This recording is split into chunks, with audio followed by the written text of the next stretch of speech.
What I want to do today is we're going to look back at some of your favorite topics and ideas from the previous year. And I'm going to give you some different clips that I believe will speak to you to reinforce some of what we talked about and help you strengthen your leadership as you go from one year into the next. Now, we started off the year with very important learning about the 8 habits of great leaders. What I want to do is dive back into the first exercise that we talked about and cover again, how do we create the identity statements that help you become the leader you're supposed to be? So, in order to create the right habits to get the desired results, let's get to work. I'm going to give you some application. This is your assignment. I want to encourage you to do it with your team, and we're going to create 2 identity shaping statements. The first one we're going to create is what I call an I am statement. And the second one is an I do statement. I am and I do. And I'm going to walk you through this, and I want you to do this exercise. We're going to start with an I am statement. And in one sentence, what you're going to do is you're going to try to answer the question, what kind of person do I want to become? Or what kind of leader will I be? This is who before do. And to help you process your answer, I'm going to just talk about like 2 common leadership desires. When I work with people, a lot of leaders say, hey, I want to be more organized, or some leaders say, I want to care more about my people. And so let's say that's one of those is your goal. You're going to write an I am statement, and using your hypothetical goal, you might say this, I am, what am I? I am an organized leader. Or your I am statement might be, I am a leader who cares about people. Now, in your mind, you might be saying, but I'm not. It doesn't matter. We're going to declare what we want to be. We're going to put it in present tense. I am an organized leader. And I want to encourage you, if you want to be creative with this statement. You can add some color to it. You might say, I'm an organized, productive, results-producing leader. Whatever it is, make it your own. And the first thing what I want you to do is I want you to create your I am statement, who before do. Now, we're going to create your I do statement. What is it that you do? Based on who you want to be, what is it that you do? Based on the leader you want to become, what's one habit that you need to create? Remember, the most successful people create specific habits to get the desired results. So what new habit will reinforce who you want to become? Now, if you're becoming an organized leader, you might look at an organized leader and look at some of their best habits and pick one small habit. That's your assignment. I am an organized leader. I do this one thing, and you're adopting one new, very specific small habit and just one. So you might say, if I'm an organized leader, I plan my day the night before. That's what organized leaders do. Or you might say, I prioritize the top 3 items to do each day before the day starts. Whatever it is, you're going to create your I am statement and your I do statement. Let's say your I am statement is, I am a leader who cares about people. So you're going to ask, well, what do leaders who care about people do? And then you're going to make one I do statement. And you might say, gosh, okay, the people that I know that really care about people, they listen way more than they talk. So your I do statement might be, I ask 3 questions before I say anything. So you have an interaction with someone, and you're going to ask them 3 questions because you're focusing on caring about them. Or you might say, you want to express more gratitude to the people on your team. So you say, every day I write 1 note or send 1 text of gratitude. That might be your I do statement. Very simply, I am, my I am statement, and I do, my I do statement. And what you might want to do is you might want to put it on a screensaver on your computer or on the home screen of your phone. You might write it on lipstick on your bathroom mirror or whatever. You may even consider posting on social media for accountability. Tag me and I will cheer you on. Why does this matter? James Clear says this, and I love this quote of all his amazing content. This is one of my favorite quotes. He says, every action you take is a vote toward the type of person you wish to become. No single instance will transform your beliefs, but as the votes build up, so does the evidence of your new identity. Let me say it again. He says, every action, every little bitty I do thing, every little action you take is a vote toward the type of person you want to become. And no single instant transformed your whole beliefs, your identity. But as the votes build up, so does the evidence of your new identity. Now, if that content was helpful to you and you want to hear more on the same subject, I would encourage you to go back and listen to episodes 122, 124, and 126 to get all of the principles for building better habits. Also, we have a free resource for you that our team put together. It's a quick reference guide to all of the identity statements to help you get started. If you'd like a copy of that, go to Life.Church/Great Habits, and we can get you that free resource. Next up, you're going to enjoy this. I want to share with you a clip from the CEO of the Dallas Mavericks. It may have been one of my favorite interviews of all time. Listen to this wisdom from St. Marshall. I want to fast forward, and I apologize, 35 years. I want to ask you about how and why you last. Okay. I want to, there's so many, but I want to fast forward to the Dallas Mavericks because this is fascinating to me. So you're at AT&T. You're not in the NBA, and Mark Cuban. No. And I had retired. And you're retired. I retired after 36 years. So that's enough. Mark Cuban sees something in you, which is fascinating. I want to hear a little bit about what he saw. And then when you came in, it had to be, there's got to be 1,000 crossover principles of leadership that are true everywhere. Yes. And there had to be 1,000 new things that you hadn't seen before. Can you tell me a little bit about that journey? Yes. So when Mark called me and I did not know him, I guess, everything broke out at the Mavs and somebody told him my name came up a few times and I get this call from this person who I really did not know.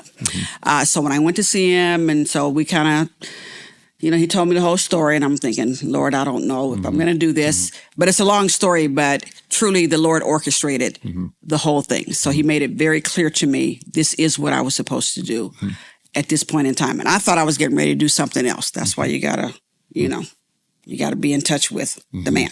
Okay. So I ended up accepting the job, not knowing a thing about the business of basketball. Huge basketball fan, but didn't know a thing about the business of basketball. And Mark told me, don't worry about that. He said, I need a leader. And basically his mandate was to transform the culture. He said, I know about the work you've done at AT&T. I need that here. I need a leader. I will teach you and others will teach you the business of basketball. I thought, okay. And at that time, I really didn't know there was so much business to basketball. There's so much more that goes on than what's on the court. Okay. But I did know how to lead. And I basically laid out a vision, a set of values, and the values spell crafts: character, respect, authenticity, fairness, teamwork, and safety. All based on my personal and safety is fit. Again, one more time, and we're going to put them in the leader guide, but we just say it one more time slowly. Character, respect, authenticity, fairness, teamwork, and safety, both physical and emotional safety. So those are the values that I laid out for the employees. And I laid it all out for them before I went to talk to the media, because your people shouldn't hear things out in the public before you tell them, okay, if you can help it, okay? And so I met with all of them first. We laid out our vision, we laid out our values, and I laid out a 100-day plan, shared that with everybody, and then said, okay, I need a diverse group of leaders around the table, and I'm going to meet with every single employee in here. And that's kind of the recipe. That's what we did. The things I didn't know about the business of basketball, I know a whole lot now. But I have people around the table that taught me. My colleagues, there are 30 NBA teams, so 29 of my colleagues around, the country.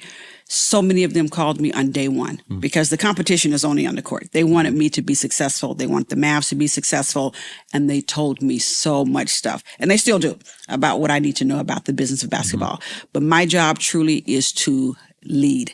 And so that's what I do. So I think that Mark is brilliant.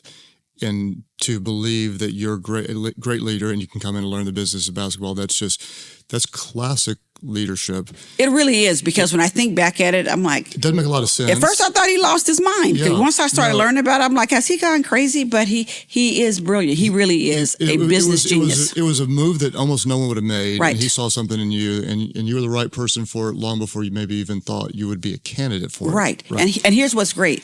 Because when I found out that, when they start talking about me being the first Black female CEO of an NBA team, my boss never thought about that. Mm-hmm. He didn't know that, just like I didn't know it. Mm-hmm. It's to the point you made earlier. He was looking for a leader. Yes. He was looking for competence, somebody with a proven track record of culture transformation and all that. He was not thinking about the fact that he was basically putting the first Black woman in place. Did you feel weight? Because if you hadn't done well, then it might have been a while before there was a second. What? Yeah, well, you know what? I didn't feel a lot of weight. I mean, I think about it, but I knew I had to do a good job, but I knew I would do a good job because I know the recipe. Mm-hmm. It's not all on me. Mm-hmm. It is truly, it's just not all on me. Mm-hmm. I mean, when I get up in the morning, I know I got a whole team of people and I just don't feel the pressure. Mm-hmm. I knew, we had a lot of media stuff going on and all that. So I just knew we had to work at a pretty fast clip and I'm type A and I'm a workaholic. But I actually integrate. So I have my family. So I got a pretty good balance. I mean, at this point, I had 36 years of experience, 37 by that point. So I didn't feel the pressure. I know I have to do a good job. I know we will do a good job and we will do a good job. It's not just about me. Right. I have learned that. I have learned that. Gone are the days when I had all the pressure on me because those days led to an ulcer, led to just all kind of stuff. Gone are those days. I rely on the people. Yes. So I want our community just to let this soak in for a minute because what you're saying is brilliant. So you're walking into an industry that you love but don't understand. Correct. And so you know that if you come in and if you cast a very clear vision, if you create the right culture by clearly articulating, communicating, demonstrating the right values, choose the right people who will create the right systems, then you can change the direction to go in the vision that's desired. And that applies to everywhere. Any type of organization. Everywhere. Anywhere you go. Everywhere. In fact, when I talked to a new employee one time, he said, it never dawned on me the importance of values. And he was one of the new employees. He could feel the difference between kind of what happened, when he walked in, how it was, and then a year or so after we were there. And he said, I never thought that should be something I should ask an employer about. What are the values? And our values, and here's what I told our team. I said, these values will be on the walls because, you want to have it laid out and all that. And I got the hashtag for each one of them. Right. Like authenticity is hashtag do you. And we describe what that means to do you and all that. But I told them these values will not just hang on the walls, but they will operate in the halls.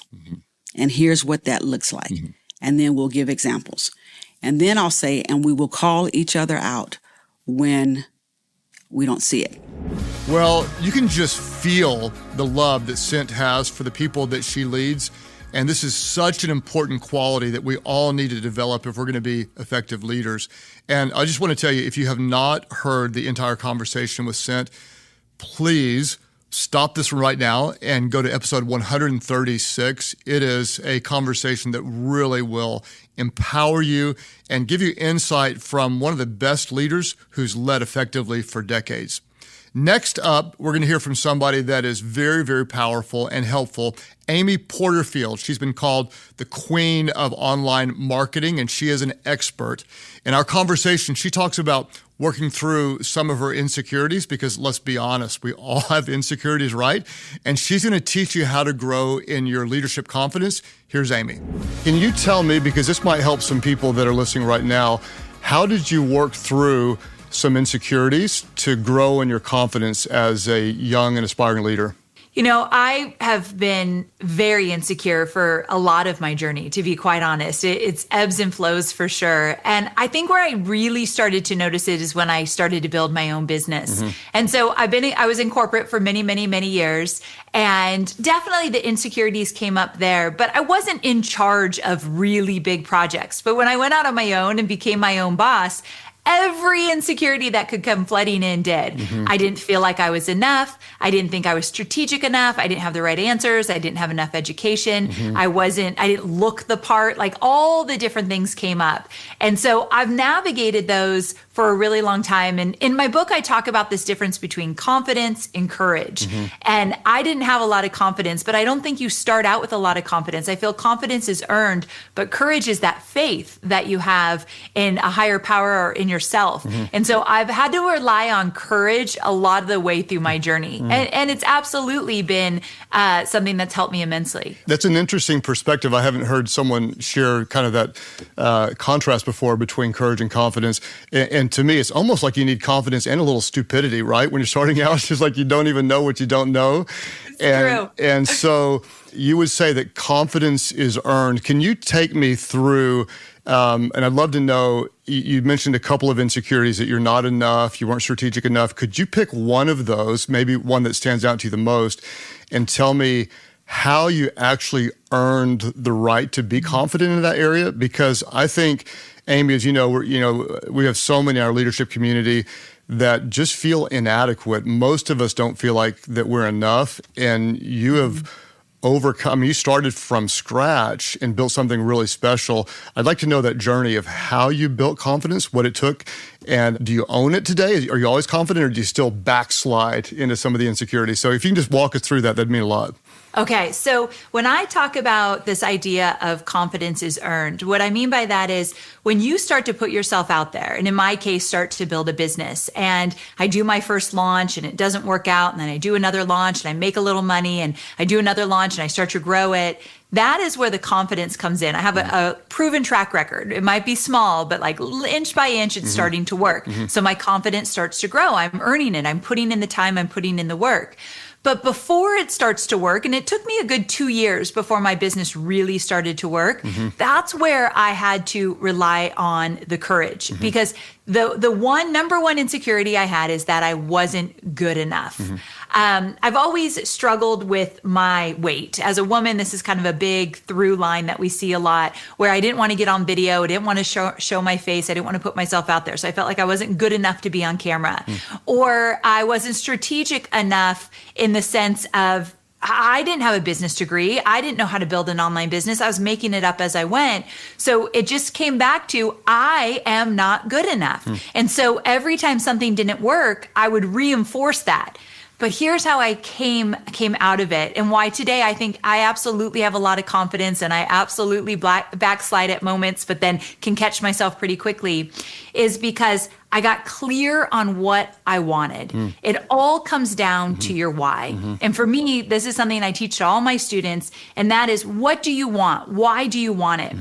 And in the early years, when I was still in my corporate job, I wanted to call the shots. I wanted to be the boss. I wanted to work when I wanted, where I wanted, how I wanted, and I wanted to be more creative than I could. And as a woman, I knew I was hitting that glass ceiling.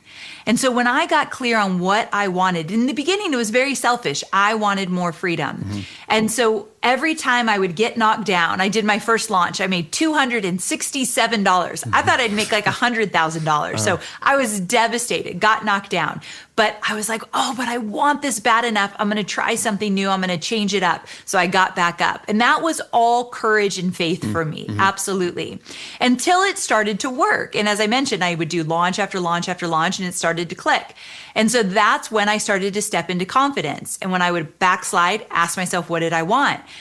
Now, 14 years in, what I want is to help people. Like, I have found my mission. I feel as though I can help people step into a world of entrepreneurship and become their own boss and make as much money and as much impact as they want. That is my why today. That why is so strong that it helps when I get knocked down to get back up really quick. So it really, to me, courage into confidence, it's really about your why.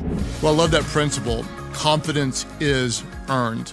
And you may feel a little bit insecure in your leadership right now. Believe me, we all do. And I just want to encourage you, just stay at it. Stay humble, stay teachable, keep asking questions, keep showing up the first Thursday of every month and often the third Thursday. And my commitment is to keep bringing leadership content to you to help you grow in your confidence and in your leadership. Next, we're going to look at a little clip from the top watched video of the entire year. She is brilliant on human relationships and on communication. I know you're going to enjoy and benefit from this clip from Vanessa Van Edwards. I think the biggest mistake that we make as leaders or trying to have influence is we have to be positive all the time. That is impossible. I think that one of the reasons why we're still stuck in this like burnout, we're post-chaos, but we still feel like we're kind of in the chaos, is because we feel like I have to be positive all the time or I'm not a good leader. That is not true. You don't have to be positive all the time to have influence. You also don't have to be extroverted to be charismatic. Right? Those are two things that I think we should bust.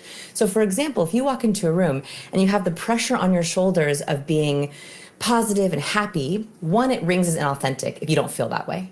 Second, that will burn you out faster than anything else. So actually what I want you to think about is, what is the relief emotion that you can bring as a leader?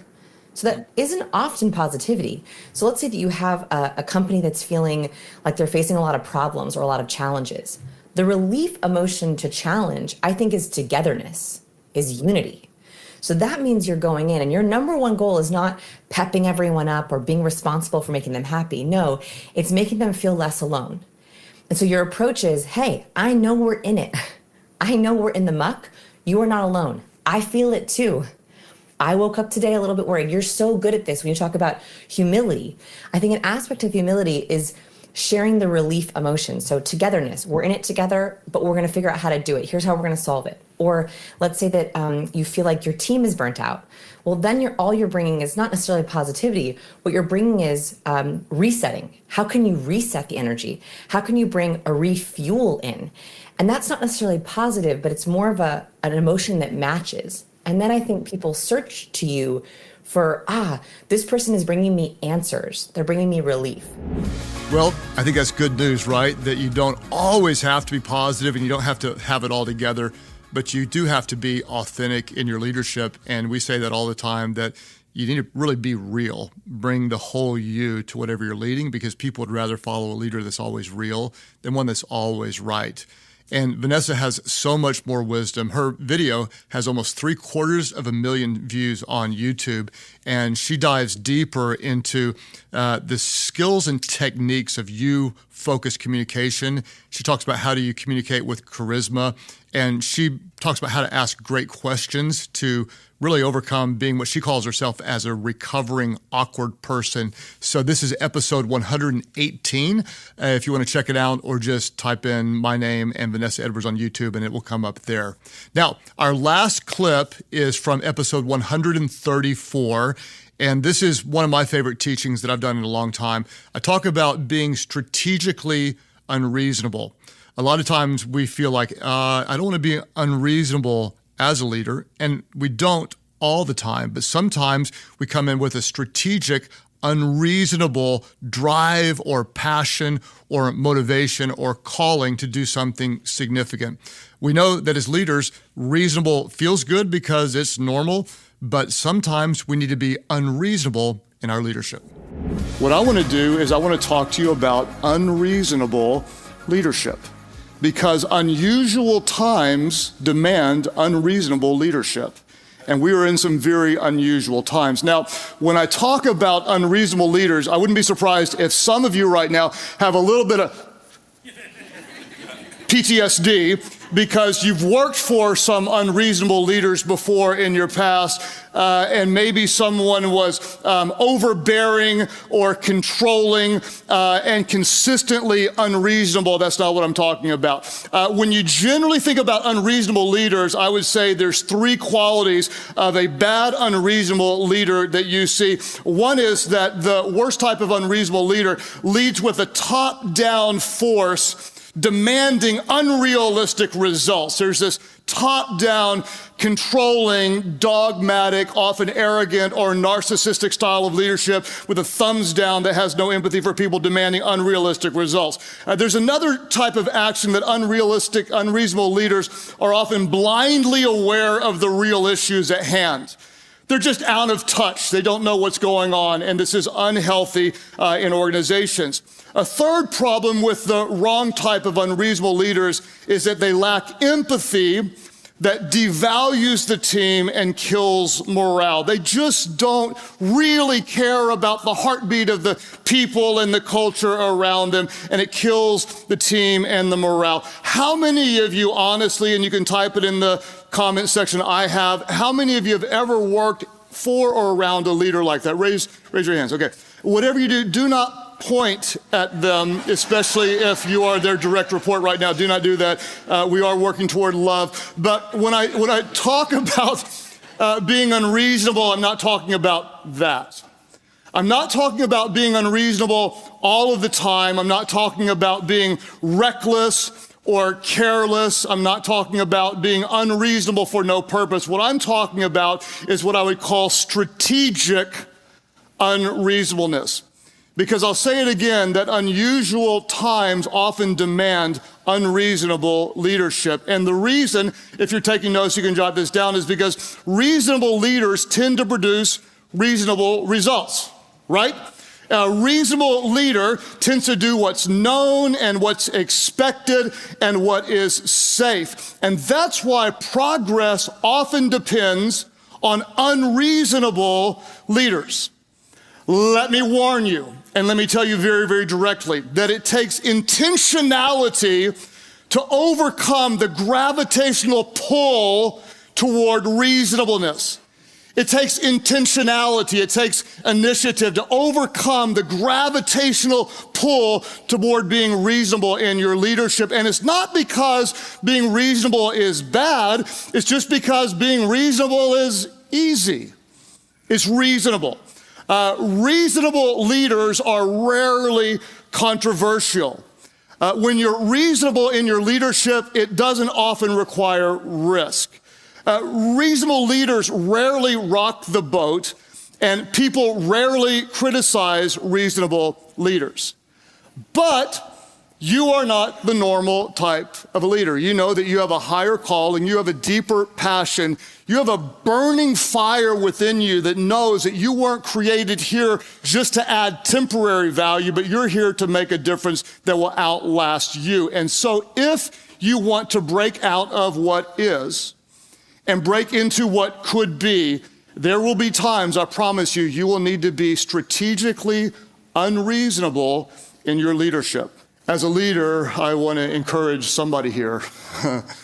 In the middle of a really difficult time, I dare you to dream some unreasonable dreams. I dare you to think even bigger. People who do 5 times as much of you, let me promise you, they're not 5 times as smart as you. They just think 5 times bigger. They just think bigger. Don't get trapped in thinking reasonably. If you love what you have, keep doing what you've been doing. And I'm guessing that there are many of you that you're going to look at something and say, that seems like a reasonable decision to me, and you're going to continue leading with a reasonable posture. That's not bad. It's just safe. It's just easy. It's just what most leaders do.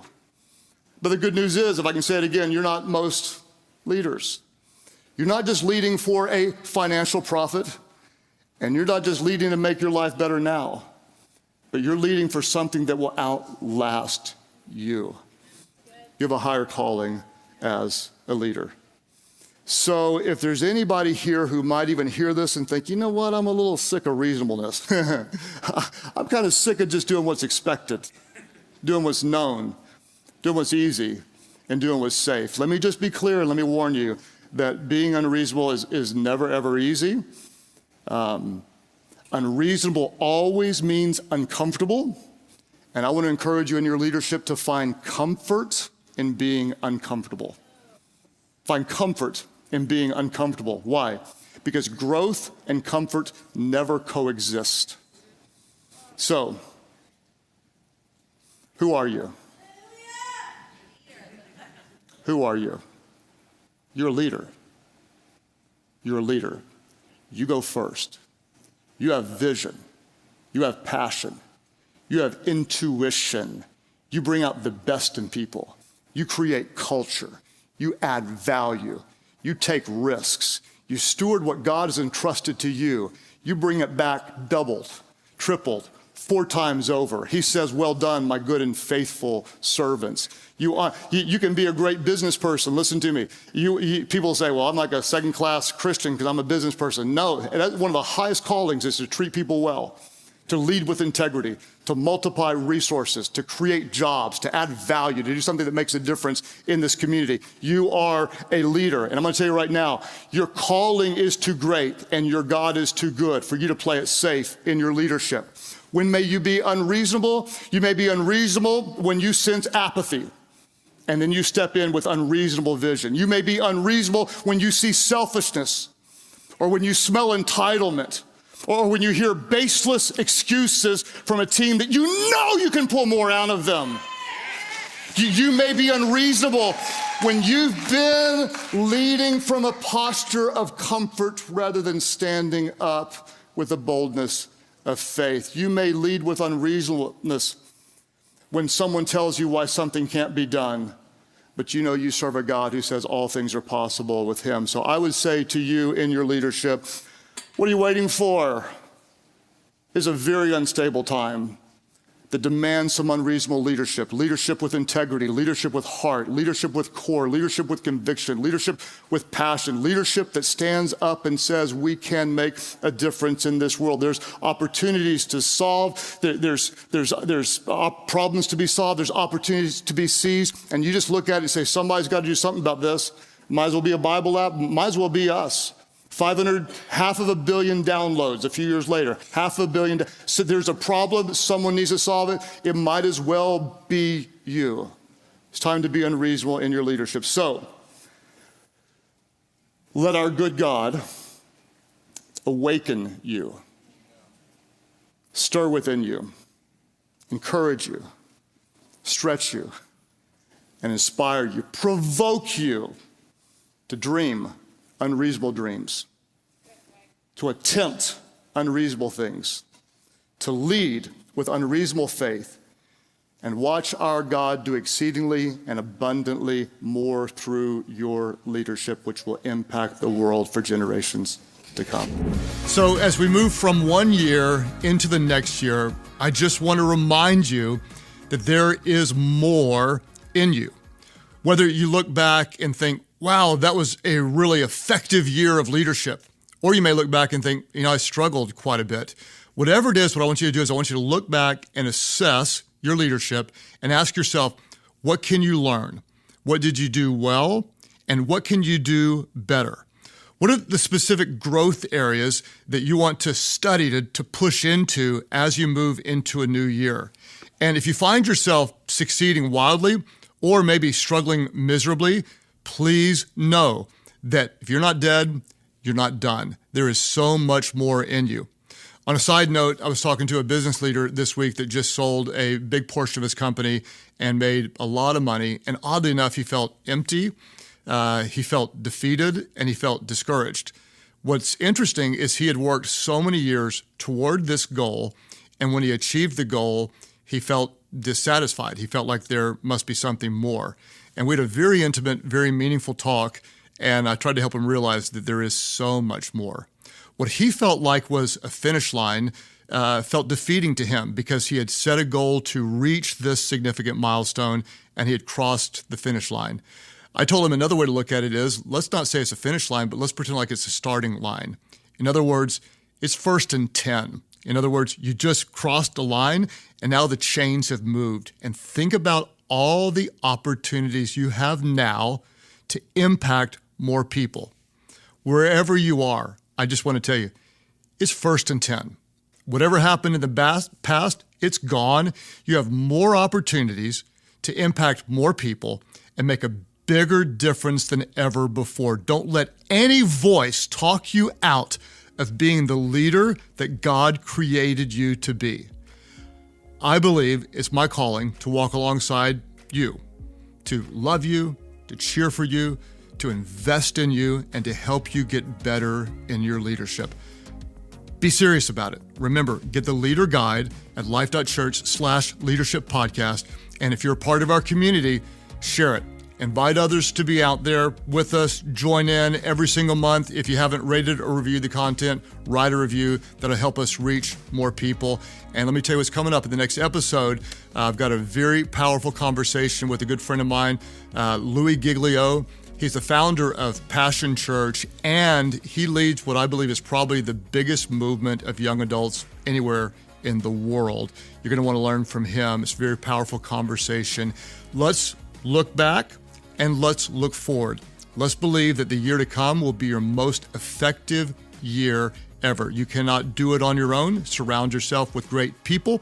Be submitted to a powerful God, and together we can make the world better.